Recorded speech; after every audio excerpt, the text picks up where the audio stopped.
Anong mangyayari doon sa tatay, kay dating Pangulong Duterte ngayong 2025? Yung sa tatay, yung ICC yung mauuna. Ang fearless forecast ko, mauuna yan. Yung criminal cases naman niya, meron siyang, kung hindi uusad yung ICC, may fallback dito, may murder cases siya eh. Murder cases ang pwedeng kasuhan. Meron din akong final na plunder cases sa kanya. Pero uusad yon after mapalitan yung ombudsman sa August yun. So, may plano pa. Ayan yun. Maraming kakaharapin itong tatay. Plano so, pa. Yung kay Sara, na-discuss na natin. Ito yung kay Pulong, meron din akong final na drug smuggling case dyan. Naubos na mga so, Duterte. Kasama na rin dyan si Mads Capio. So, ganon. Pinakang wala pa sa ngayon is itong si Baste. Pero kung may ibang mayor na mananalo dyan sa Davao, maraming mauungkat dyan. Grabe. So, ang fearless forecast niya, sir, definitely matatalo ang Duterte within the year. Naririnig ko eh. Yan yung nakikita ko. Wah. Kasi itong mga Dutertes, all this time, forecaster na si Trillanes. Ang go-to move nila, yung primary weapon nila sa kanilang arsenal, is yung political intimidation. Yung maninindak, sige, subukan nyo, gano'n. Palagay ko na wear thin na yon, yung ganong style. Kaya ngayon, tutuluyan na sila. Sigurado ka? Kita ng mga idol, uubusin niya ang pamilyang Duterte, pati si Mayor Baste ay gusto niyang masisilipan. Hahanapan yata niya ng butas kapag natalo sa eleksyon. So yun mga idol, forecaster na pala ito si Trillanes at gustong-gusto na niya pabagsakin ang buong pamilya ng mga Duterte. Lahat kakasuhan niya. Biruin mo, pati na po si Mayor Baste ay gusto niyang hahalungkatan o hanapan ng butas kapag iba na raw ang mayor sa Davao, kapag matatalo ang mga Duterte daw sa Davao at maiba na po ang mayor. Papahalungkat niya ang mga record ni Mayor Baste, hanapan niya ng butas at makakasuhan din. Grabe mga idol, talagang buong pamilyang Duterte po mga idol ang tinutugis ni Trillanes. Biruin mo yan. Sa ICC, pag hindi daw mag-success ang ICC para kay Pangulong Rodrigo Duterte, may backup pa daw sila mga idol na kaso dito sa Pilipinas. Tapos, may mga plano na sila na kapag ang ombudsman nag-resign na po o nagretiro na po ang ombudsman, ang ipapalit nila mga idol, siyempre yung kaalyado nila para tuloy-tuloy ang kaso sa mga Duterte. Dahil ang ombudsman ngayon, hindi po kinakasuhan ang mga Duterte. Hindi po sila pumapayag nakakasuhan si VP Sara Duterte nung mga sinasabi niya. Kaya ngayon, hintayin nila magretiro ang ombudsman at papalitan nila yung kaalyado nila para makasuhan at talagang matupad yung gusto nilang gawin para sa mga pamilya Duterte. Gusto talaga nilang pabagsakin mga idol. Hindi ko po alam kung gaano kalaki ang galit nito ni Trillanes sa mga Duterte dahil simula pa yung galit niya mula 2016 nung tumakbo si Pangulong Rodrigo Duterte sa pagkapresidente. Tinutugis na niya si Pangulong Rodrigo Duterte, ginagawan-gawan na niya ng mga record sa bangko. Hindi naman napatunayan dahil sabi ng bangko, wala daw record sila ng ganyan na hawak ni Trillanes at wala silang ibinigay. Hanggang ngayon, hinahabol pa rin niya ang mga Duterte. Buong pamilya ng Duterte na ang hinahabol niya at gusto niyang ipakulong. Baka balang araw niyan, pati mga apo, pati mga pamangkin, isasama na niya. Baka gusto niya, buong angkan na ng Duterte ang gusto niyang ipakulong. Kaso, hindi niya siya nagtatagumpay. Dahil ang kabutihan at ang kasamaan ay mananaig po talaga ang kabutihan. Ang kasinungalingan at ang katotohanan ay hindi po mananaig ang kasinungalingan sa katotohanan. Yan siya ngayon. Si Trillanes at saka mga Duterte. Kahit anong gawa niya, walang nangyayari. Tapos ngayon, sinasabi niya pati na si Mayor Baste ay papahalungkatan niya ng record kapag iba na raw ang mayor sa Davao. Kung matatalo ang mga Duterte, mukhang nanaginip yata ito si dating Senador Trillanes na matatalo ang mga Duterte sa Davao. Ang nanaginip mga idol, napaka-imposibleng mangyarin mga idol. Kahit magsuhulan pa dyan, hindi matatalo mga Duterte dahil ang mga Duterte ay pinagkakatiwalaan ng mga tao. Pinagkakatiwalaan ng mga tao dahil sila po ay nakakatulong sa mga mahirap sa sambayanang Pilipino at sila po ang totoong tunay na nagmamahal sa bayan. Sila po. Tapos ngayon, sila pa ang tinutugis at pinapabagsak ng mga kritiko ng mga Duterte.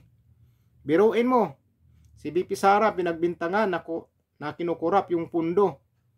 Nakikita naman po natin na super busy si BP Sara sa pamimigay ng tulong. Tapos si Pangulong Rodrigo Duterte na tinutugis yung mga gumagamit ng droga, mga drug lord, siya pa ngayon ang pagbibintangan nila na drug lord. Biruin mo naman yan. Sino yung tumutugis sa mga gumagamit ng droga o nagtitinda ng droga, siya pa ngayon pinagbibintangan na drug lord. Yun pa ang gusto nilang palabasin sa investigasyon nila. Tapos si BP Sara naman, pagbibintangan nila na kinurap yung pundo. Ganyan ang gagawin nila mga idol dahil ang mga Duterte po ang tinik sa mga plano nila. Ang mga Duterte po ang mga tinik sa mga politikong kurap sa bansa natin. Dahil yung mga kurap gusto nila madiin o babagsak ang mga Duterte para wala na pong kukontra sa mga gagawin nila. Yan po ang katotohanan dyan mga idol. Kaya ang mga Duterte gusto talaga nilang pabagsakin mga idol at maalis sa politika. Yan po ang katotohanan dyan. Wala na pong iba. Politika po lahat yan mga idol. Dahil natatakot yung mga kurap na mga opisyal kapag nakaupo si BP Sara sa pagkapangulo, sigurado lahat yan sa kulungan. Sigurado po yan. Lahat ng mga kurap na opisyal. Kapag si BP Sara nang nakaupo pagkapangulo, likom lahat yan sa kulungan. Kaya ang ginagawa nila habang hindi pa naging pangulo si BP Sara Duterte, dinidikdik nila ng dinidikdik para maalis sa pwesto at hindi na makatakbo pa kahit anong posisyon sa gobyerno. Kaya yan na yung impeachment complaint ginagawa nila kasi kapag natalo si BP Sara dyan, hindi na po makakatakbo kahit anong posisyon si BP Sara sa gobyerno. Ganun po mga idol. Kaya ganun na lang, talagang hinahanapan talaga nila ng butas ang Vice Presidente at ang mga Duterte. Hindi lang po isa, talagang buong pamilya ni Pangulong Rodrigo Duterte ang gusto nilang ipakulong mga idol, lalo na si Trillanes mga idol, si Dilima, matindihan sila mga idol, si Ontiveros, si Castro, marami po sila mga idol na talagang nakapokus lamang sa mga Duterte ang oras nila. Iwan ko ba yung iba dyan, nagtatrabaho pa ba? Puro na lang Duterte ang pinagdidiinan nila mga idol na gumagawa ng kasalanan. Kabaliktaran po dahil ang taong bayan po ay mahal po ang mga Duterte. Believe po ang mga Duterte. Believe po ang taong bayan sa mga ginagawa ng Duterte. Ito pa yung mga mainstream media mga idol. Grabe, dinidiin ang mga Duterte. Ngayon may narinig na naman akong balita na tungkol sa impeachment ni BP Sara Duterte ay maraming tao po ba daw. Maraming tao daw ang nagpahayag na suportado ang impeachment ni BP Sara Duterte at gustong ma-impeach si BP Sara Duterte. Yan na naman ang balita mga idol. Dahil dyan daw sa Sorby. Ang Sorby daw, ang gusto ng mga tao, ang karamihan daw ng mga tao ay gusto ma-impeach si BP Sara Duterte. At kunti lang daw ang hindi pabor. Biruin mo naman, kaya nga mag-peace rally ang Iglesia ni Cristo kasi ayaw nila ng impeachment. Ayaw nila ma-impeach si BP Sara Duterte para walang gulo.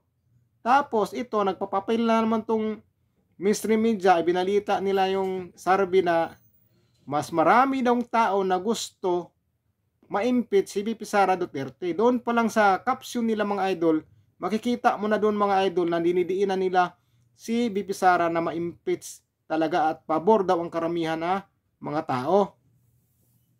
Paulit-ulit pa nilang ibabalitain mga idol. Tingnan nyo, Pero kapag ang gawain ni VP Sara na tumutulong sa kapwa kung saan saan, ang dami niyang tinutulungan, hindi nila ibinabalita yan. Yung rally sa Japan na pabor kay VP Sara Duterte, hindi nila binabalita yan. Basta lahat ng ginagawa ng mga Duterte na kabutihan ngayon, pagtulong sa kapwa, hindi po nila binabalita yan. Pero kapag kasiraan sa mga Duterte o ikakabagsak ng mga Duterte, grabe mga caption nila yan mga idol. Yung caption nila basahin nyo. Doon pa lang. Kapag ang mga tao ay sa TV lang umaasa manonood ng balita, talagang mapapaniwala nila. Kaya maraming tao ngayon, lalo-lalo na may mga edad na nanonood lang ng TV sa balita, napapaniwala nila mga idol dahil ang mga balita nila ay talagang ang mga Duterte ay gumawa ng kasalanan. Kaya maraming tao napapaniwala sa mga balita na yan mga idol.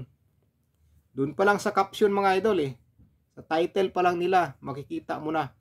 Kaya marami pong ayaw na sa kanila mga idol. Nagbabalita sila ng ganon, pero yung mga comment doon, kabaliktaran po mga idol.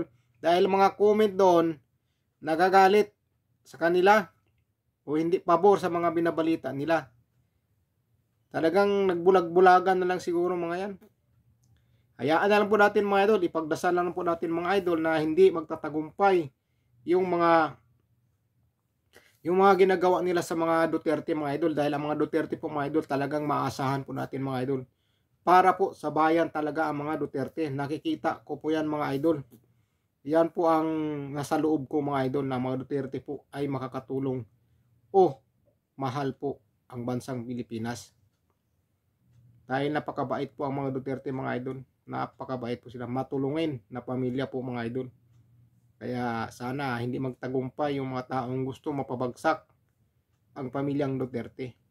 So yun lang mga idol. Kaya kung bago lang kayo sa channel ko, huwag niyo sana kalimutan mag-subscribe mga idol at paki-like ng video at paki-comment na rin po sa baba mga idol kung ano po ang masasabi nyo sa gustong mangyari ni Trillanes ang pababagsak ng mga Duterte at gusto niyang matuluyan na daw ang mga Duterte.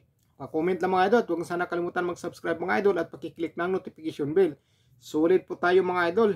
Ingat po kayo mga idol. God bless po sa inyo. Peace po tayo mga idol.